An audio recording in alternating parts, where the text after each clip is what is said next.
A university professor started off his class by picking out of his back pocket a £20 note. And in this lecture hall of about 200 people, he asked, how many of you would like this note? Naturally, all 200 hands went up. He said, interesting. He then said, before I let you have it, let me ask you this question. He took the note and folded it in half twice. And then he said, how many of you want this note? Still, 200 hands went up. Now he said, let me try something else. He took the note and he crumpled it. He said, how many of you want this note now? Still, 200 hands went up. Finally, he chucked the note on the floor. He screwed it with his shoe and crumpled it even more, picked it back up, now with dirt, and said, how many of you want this note? All 200 hands were still up. He said, today you've learnt an important lesson.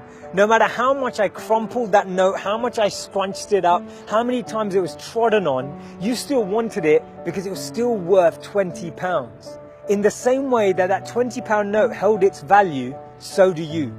No matter how many times life will tread on you, life will crumple you, life will scrunch you, and life will squeeze you, you will always keep your value, that spark within us all of bliss, knowledge, and eternity that exists. That spark will never be taken away. Our value is not created by the price of our clothes or our bank balance or the job title that we have. See, we should be building life and not just building our CVs. In the middle of 2009, he was the software engineer that no one wanted to hire. He had 12 years of experience at Yahoo, but he was rejected by Facebook and then rejected by Twitter. He'd been to a great university. He had a great CV. But he decided to team up with one of his alumni members at Yahoo and started to create an app and focus on the startup space.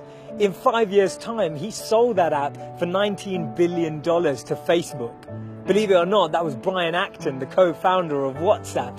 When he was rejected from Facebook, he said it was a great opportunity to connect with some fantastic people. I look forward to life's next adventure. When he was rejected by Twitter, he responded by saying, worked out, it was quite a long commute.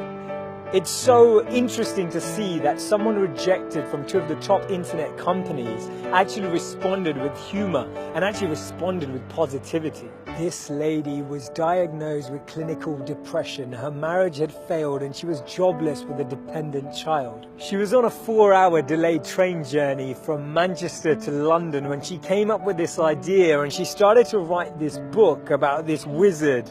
And as she started writing, she then finished her manuscript, took it to 12 publishers and was rejected by all 12.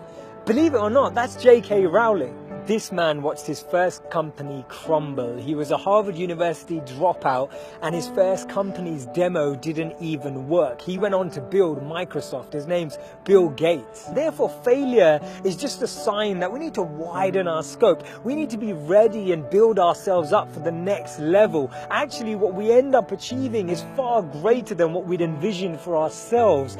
And this divine plan, this orchestration can't be happening without this intervention that occurs, because if we had it our way, we'd just settle, we'd just accept what we thought was our goal, what we thought we were chasing. But actually, I've noticed that when you don't get that, later down the line, you look back and you reflect and realize that what you've gained is so much greater. Failures are only failures when we don't learn from them, because when we learn from them, they become lessons, and we actually extrapolate all of these teachings and actually get more insight into how we can improve the way we work and how we can actually drive with a different energy. The challenge we have is that we only talk about people's failures when they succeed, and that's why they become this taboo, or we feel like their failures never happened. We need to share these stories earlier. We need to bring out these stories and experiences on the journey so that people who are on the journey can actually follow in those footsteps. And that's why Steve Jobs said you can't connect the dots moving forward. You only can when you're looking backwards.